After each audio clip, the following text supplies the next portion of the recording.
जय गुरु जी, शुक्राना गुरु जी। ओम नमः शिवाय। शिव जी सदा सहाय। ओम नमः शिवाय। गुरु जी सदा सहाय। संगत जी, आज हम पढ़ेंगे शिव पुराण में शिव गणों का असुरों से युद्ध। राहु नाम का वह दूत अब बर्बर नाम से प्रसिद्ध हो गया।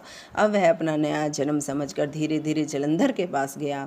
उसने अपने स्वामी जलंधर को शंकर जी की सभी बातों से अवगत कराया।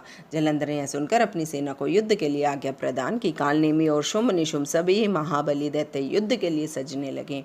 सभी दिशाओं से करोड़ों असुर निकल पड़े। इस प्रकार सागर पुत्र जलंधर युद्ध करने के लिए निकल पड़ा। आकाश में मेघ छा गए, अनेक अपशकुन होने लगे। शुक्राचार्य तथा छिन्न सिर वाला राहु सामने आया। उसे समझ जलंधर का मुकुट उसके सिर से गिर पड़ा, परंतु वह चलता ही रहा।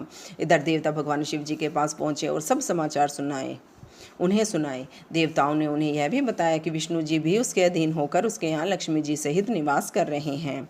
कुछ देवता भी वहाँ निवास कर रहे हैं। वह जलंधर अब आपसे युद्ध करने आ रहा है, अतः आप उसका अंत कर डालिए। भगवान शंकर ने भगवान श्री हरि को बुलाकर पूछा, आपने युद्ध में जलंधर को क्यों नहीं खत्म किया? बैकुंठ को छोड़कर उसके घर पर निवास क्यों कर रखा है? भगवान श्री हरि ने हाथ जोड़कर उत्तर दिया, आपका अंश और लक्ष्मी जी का भाई समझकर मैंने उसका अंत नहीं किया। वास्तव में वह बड़ा वीर और अजय है। मैं उसकी वीरता से मुग्ध होकर और अपना साला समझकर उसके यहाँ निवास करने लगा हूँ।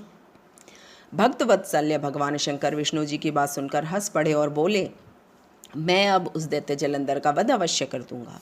इसी समय दैत्यों का बड़ा भारी कोलाहल सुनाई दिया। भगवान शिव जी ने भी अपने गणों को उससे युद्ध करने को भेज दिया। भीषण युद्ध प्रारंभ हो गया। भेरी, मृदंग, शंख आदि से नाद से पृथ्वी कांपने लगी। हाथी, घोड़े, मनुष्य के मृत शरीरों से एक पहाड़ सा बन गया और उनके रक्त तथा मांस से कीचड़ बन गया। दैत्यों के गुरु शंकराचार्य उनके मृत शरीर को संजीवनी विद्या से जीवित करने लगे। यह देखकर भगवान शिव के क्रोध की सीमा न रही। उनके मुख से एक भयंकर कन्या उत्पन्न हुई। उसकी दोनों बाहें ताड़ के वृक्ष के समान लंबी थी। यह कन्या असुरों का भक्षण करने लगी तथा शुक्राचार्य को अपनी योनि में छिपा लिया और वह स्वयं अंतर्ध्यान हो गई। शुक्राचार्य के लुप्त हो जाने पर दैत्य घबरा गए। वे युद्ध भूमि को छोड़कर भागने लगे। निशुंभ और कालनेमी आदि वीरों ने भागते हुए असुरों को रोका।